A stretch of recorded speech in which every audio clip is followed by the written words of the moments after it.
Comigo, Henrique Euler. Boa noite.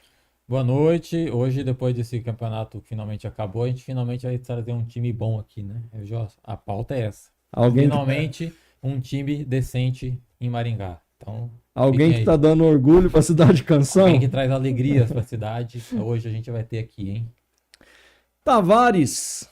Muito boa noite. Boa noite, senhores. Fim da fase, da primeira fase aí do mata-mata, quartos finais, confrontos definidos para semi, times que desceram, times que estão na Copa do Brasil. Acho que foi uma rodada previsível. Eu acho que o programa promete hoje com um baita convidado que a gente tem aí representando na cidade de Maringá. Legal. Então, já não vamos perder tempo com nada, porque o que nos aguarda, a surpresa que nos aguarda aqui nos bastidores, para a gente fazer um bate-papo muito bacana aqui, trazer algumas coisas que não chegam assim para muitos maringaenses. Às vezes a gente conversa com um com o outro, não sabe do que está acontecendo, né, em outros esportes. E essa é justamente a nossa intenção em dar voz aí para outros esportes. Então, fique aí. Você não vai se arrepender de estar junto conosco. Vamos lá então para essas rodadas do Campeonato Paranaense. Henrique Euler, Londrina e São Joséense. Foi o único jogo que eu esperava que poderia ter alguma surpresa, né? Quase aconteceu. Quase que eu fui o único que acertei o palpite aqui. Foi mesmo. Mas não deu, né? A superioridade do Londrina, de todo jeito ali nos pênaltis, acabou sobressaindo sobre o São Joséense e deu Londrina, né, no final. Nos pênaltis, 3 pênaltis perdidos, né, do São Joséense. Pois Um ali meio rapaz. questionável. São Joséense, na verdade, fez o que era o mais difícil, né? Que era segurar o resultado durante os 90 minutos. E o São Joséense saiu na frente ainda, né? Conseguiu um gol ali num contra-ataque, uma bobeada do zagueirão ali. E o atacante do São Joséense fez um bonito gol, abrindo o placar ali, jogando um peso sobre a equipe londrinense, né, Tavares? Então, no último programa a gente até comentou sobre a pressão em cima do Londrina por buscar o resultado, e o São Joséense vinha um pouquinho mais tranquilo para esse jogo. O início demonstrou isso, Sim. mas com o passar do tempo, o Londrina, como uma equipe de Série B, jogadores experientes no elenco, eles conseguiram se reerguer numa bola parada ali nos acréscimos do primeiro tempo, buscou um empate. No segundo tempo, o São Joséense reconheceu que não conseguiria impor tanto jogo, fechou a casinha, segurou nos pênaltis, e aí entra a qualidade individual de cada atleta, né? Por mais que você Dessa vez o treine... Gilberto fez gol, né? Dessa vez ele fez. Dessa vez ele fez. Mas por mais que você treina, queira ou não, ali na cobrança de pênalti é mais aquela parte técnica de cada jogador, de goleiro, e A própria experiência, né? experiência também conta. A E o bagagem Londrina- ali que o jogador tem para um momento decisivo desse fez a diferença, né? Pro lado do Londrina. Tanto entra que. um pouquinho de pressão também, acaba Sim, que... sim. Então, assim, como eu comentei, né? Acho que o mais difícil era, tipo assim, na nossa visão, era conseguir manter, fazer o resultado dentro dos 90 minutos. Aí depois conseguiram fazer o mais difícil, digamos assim, na hora que chegou nos pênaltis, aí foram as cobranças, duas que o goleiro pegou e uma que ele chutou para fora, né? Chutou por cima do gol. No final, o São Joséense fez o mais difícil 2 vezes, né? Que era Exato. manter o resultado e conseguir Exato. perder 3 pênaltis numa disputa que não é fácil também, não é qualquer um que consegue, não. Exatamente. Então chegou ali como um azarão e saiu azarado. Perfeito. Mas é um time que também garantiu a divisão aí, a Série D, então acho que para um time como São Joséense, eles foram muito bem nesse campeonato. Nós falávamos até no programa passado que o objetivo deles estava já definido, já tinha conseguido. E acho que agora eles superaram ainda, né? Porque eles conseguiram até a vaga da Série D, né?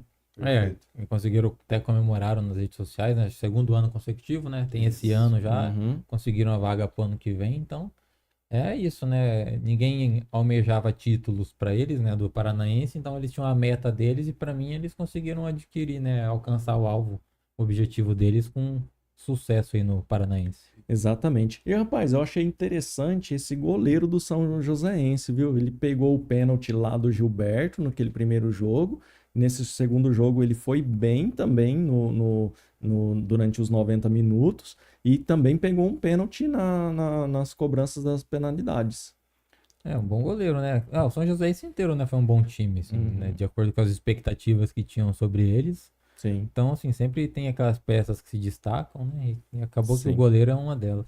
E, queira ou não, foi um joguinho que dá um fôlego a mais pro Londrina nessa fase final.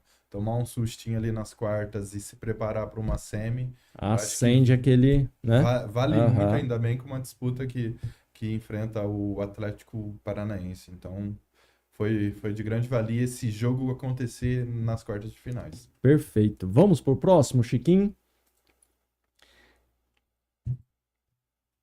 Coritiba e Cianorte, né? Também um outro jogo aí que a gente comentou bastante, sim, que poderia ter uma indefinição, né? O resultado, o placar do primeiro jogo, aquele 1-0, era um resultado assim um tanto quanto perigoso, né? Que poderia, né? Dar ao Cianorte ainda uma chance, né? De conseguir reverter esse placar, mas enfrentando um Coritiba dentro de casa, né? O apoio da sua torcida e tal, aí acabou ficando tudo mais difícil para o Cianorte, E né, o Henrique? Coritiba fez o que tinha que fazer, né? Jogando em casa, a torcida apoiando ali. E acabou que todos os jogos aí para semifinal, o peso da camisa prevaleceu nos todos os jogos, nos 4 Com jogos, né? certeza. E o Coritiba foi mais um caso desse, né? Sobre o Cianorte ali. Por mais que o Cianorte possa ter tentado alguma coisa ali, mas não chegou nem a assustar o Coxa durante o jogo. E então, assim, foi um jogo bem. Olha, vacilaram nesse gol aí também, no segundo gol deles. Então, foi assim, o Coritiba fez o que tinha que fazer. Teve o resultado fora de casa que foi bom, assim, não surpreendeu, não foi assim, convicto em tudo no resultado, Sim, mas trouxeram o resultado certinho para casa e conseguiram concretizar a classificação. É um time que já vem em ritmo de Série A, né? Por mais que é o time reserva, mas é um time que vem treinando para uma Série A. Então acaba que eles sempre vão estar um pouquinho acima do degrau aí. Qualquer bobeira de outro time que está abaixo, eles vão para matar. E foi isso os dois jogos, né? Foi uma classificação tranquila aí do Coxa. E de ruim fica só para o Cianorte, que a não ser que eles consigam acesso, né, a vaga para a Série D pro ano que vem deles seria apenas pelo ranking, né? Da ranking exatamente. geral da CBF. Então, assim, o Coritiba normal ter passado, pro Cianorte pode ter tido esse prejuízo aí da classificação para a Série D. Perfeito. Vamos pro próximo, Chiquinho. Operário e Azures, né? Azures e Operário. E aí, né, entrou aquela máxima do Operário, né, que embalou significativamente com o novo técnico aí, né? E conseguiu o resultado lá em Pato Branco, né? Esse daí acho que foi o resultado menos surpreendente de todos, né? Acho que ninguém acreditava. Por mais que o Azures estivesse indo bem, a gente não achava que ele ia ter força para passar o Operário. A gente até discutiu no último episódio, né? Que é um time que não ia ter pressão de torcida, não Sim, ia sim. ter muita responsabilidade em cima desse jogo aí. E acabou dando a lógica, né? O Operário passou por cima aí do Azures. Golaço, hein? Um golaço, inclusive. E, Os dois gols foram bonitos, né? é, Dois gols. e cravou a classificação aí, o time do Operário. O time do Operário se acendeu no melhor momento, né? Fase de mata-mata, vem ganhando confiança, treinador novo, eu acredito que vem para o mata-mata preparado também. Foi uma fase de grupo um pouquinho complicada, mas que o mata-mata aí vem mostrando outro time, né? Perfeito, isso mesmo. É, a gente já tinha discutido a respeito disso, né? Era um jogo que no seu início, no primeiro, né? Nos primeiros 90 minutos lá, né? Porque era um jogo de 180, né? Havia uma dúvida ainda se o Operário realmente ia engrenar, né? É, é, ia manter aquela sequência de vitórias ali por ter classificado na Bacia das Almas ali, né? Mas foi o que aconteceu. O Operário fez o resultado dentro de casa, né? E acabou indo lá para Pato Branco e conseguindo ainda mais esse resultado aí, se garantindo na semifinal do Campeonato Paranaense. Vamos lá, e aí agora nós temos... eu acho que eu não coloquei o jogo do Atlético Paranaense, cara. Faltou. Não coloquei, né? Não Mas coloquei. foi um jogo que já estava decidido ali. O primeiro jogo foi uma goleada de 5-0, então Exato. acaba que, com todo respeito ao Foz, mas contra o Atlético é um time difícil de ter uma virada como essa. Uhum. E até agora, aí, pelo menos na fase eliminatória, sem nenhuma surpresa no campeonato, né? Sim, Acho sim. que os times grandes ganhando e garantindo aí uma disputa na semifinal. Deu a lógica, né? Os times da primeira e segunda divisão são teoricamente os melhores do Perfeito. estado, Aham. fazendo a semifinal do estadual, né? Então, Analisando nessa perspectiva, né? Eram os que tinham a obrigação mesmo de estarem ali, né? Então, Perfeito. eu acho que eles fizeram o dever de casa, né? Então, tanto os dois da capital que estão na primeira divisão e depois o Operário e o Londrina que estão na divisão, segunda. fazendo a lógica, né? Na teoria que seria o campeonato. Perfeito. Legal. Vamos lá. E aí? E o descenso? Campeão Maringá campeão dos piores, hein? A gente falou de que os 4 times da semifinal fizeram meio que a obrigação, o Maringá também, né? Dentro do quesito descenso ali, o Maringá fez que era o que precisava. Precisou se manter e... Um jogo assim que é difícil até de fazer alguma análise, né? Porque assim, as palavras ficam curtas para... O Galo no início do primeiro tempo pressionou, mas assim, para quem acompanha futebol, para quem entende um pouco, sabe que era meio lógico, né? O Maringá com 5-0 na bagagem ali, ia pressionar para quê? O Galo tinha que fazer o jogo, fazer alguma coisa, pressionaram, foi uma pressão meio que uma pressão que não é pressão, porque não levou muito perigo pro Maringá. Uhum. E é isso. O Maringá com 5-0 já estava com a classificação com a vaga mantida, garantida ali, né? Com certeza. E é isso. O que fica agora é só entender, né? A diretoria do Galo que montou esse time com muita expectativa, desapareceu todo mundo, ninguém falou. Verdade. O time foi rebaixado, o único post que fizeram foi do Campeonato Paranaense Sub-20. Então, assim, fica essa expectativa, né? O que vai ser desse Galo, o que a diretoria vai manter, vai desfazer. Ninguém sabe de mais nada o que está acontecendo ali. Alguns falando que o Galo vai sair de Maringá, que já vai para outra cidade, outros negando veementemente que não, isso não tem nada a ver. Então é uma incógnita, né? E que nem você falou, na página oficial do clube, né? O meio de comunicação que eles têm, que eles pudessem falar com o seu torcedor, falar com a imprensa e tal, não tem nada nesse sentido, né? Então, postaram lá a respeito da sequência que vai ter agora para o Sub-20, né? Que os campeonatos começam agora. E vida que segue, então, né? Nada tivesse acontecido. Então, pensamos assim, que tá tudo bem no Galo, tá tudo certo, vida que segue, vamos pro Sub-20, porque o que passou, passou, e o negócio agora é olhar para frente. Então, né? Vamos esperar as cenas dos próximos capítulos aí. E o Maringá se prepara para o jogo da Copa do Brasil, né? Essa semana que até quarta-feira é a folga deles, o treinador Chip falou na última coletiva. Sim. E depois é só se preparar para o jogo, né? Que vai ser no final do mês ou no início de março, né? Uma coisa assim, as datas que estão previstas. E é isso. Fez o que dava até onde não era para estar disputando essa vaga, essa classificação, mas fez a obrigação o Maringá. E é isso. Agora é planejar o resto da temporada. É isso mesmo. Eu cheguei a falar com o Rodrigo Araújo, que é o comunicador, o assessor de imprensa lá do Maringá, né?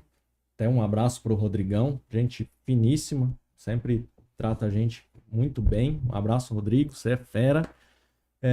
Mas assim, até ele falou, Vinícius, ó, o jogo vai ser no sábado, tá? Os jogadores que são de fora vão estar indo para suas cidades, que vai ter uns dias de folga ali e tal, né? Então vai estar meio complicado, né, nesse período, mas quem sabe numa outra oportunidade, né? A gente vai com alguém, com um técnico e tal. Então a gente tá aguardando, Rodrigo, espero que aconteça, tá? Essa vai ser muito legal. Beleza? Então eu quero destacar aqui, então, a permanência, né, do Maringá na Série A do Campeonato Brasileiro, né? Os jogos agora do Maringá, como o Henrique Euler trouxe, não tem data definida, mas nós sabemos quem é o adversário. O adversário é o Boa Vista, do Rio de Janeiro. O jogo vai ser lá no Rio, pela Copa do Brasil. Então, esse é o próximo desafio aí do Maringá pela Copa do Brasil, sem data ainda definida. Assim que tiver a data, tanto nas nossas redes sociais aí, da TV Engá, do Análise Tática, do MFC Tá Doido, como no Que Chutada, nós estaremos aí divulgando para vocês, então, as datas assim, desse confronto, desse próximo desafio do Maringá.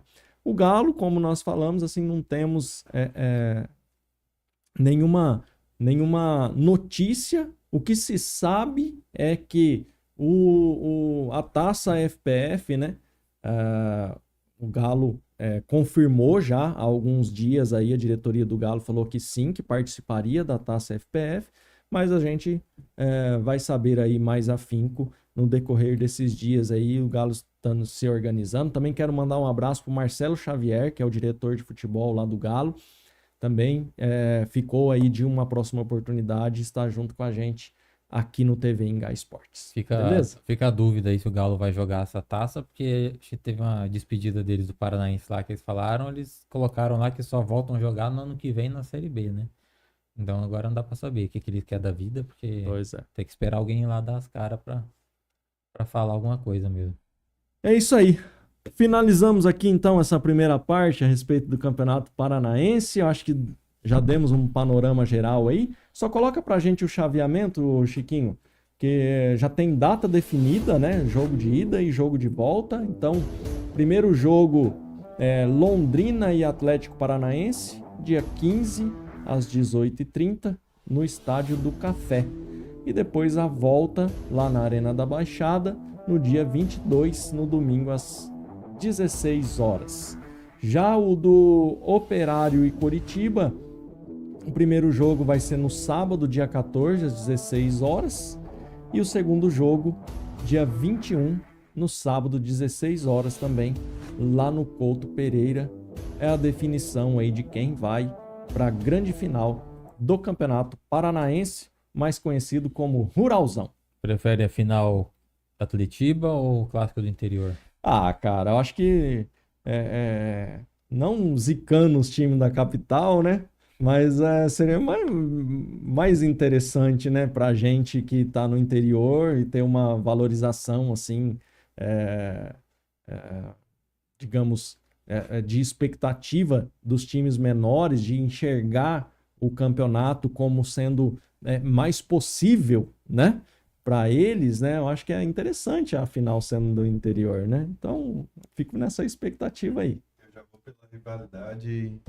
Um Atletiba para mim já estaria tranquilo. Eu também preferiria um Atletiba, já que a gente não tá mais envolvido, não tem mais como ganhar em nada, a gente... Deixa pra lá mesmo. Deixa o maior clássico do Vamos pelo estado, espetáculo do clássico, né?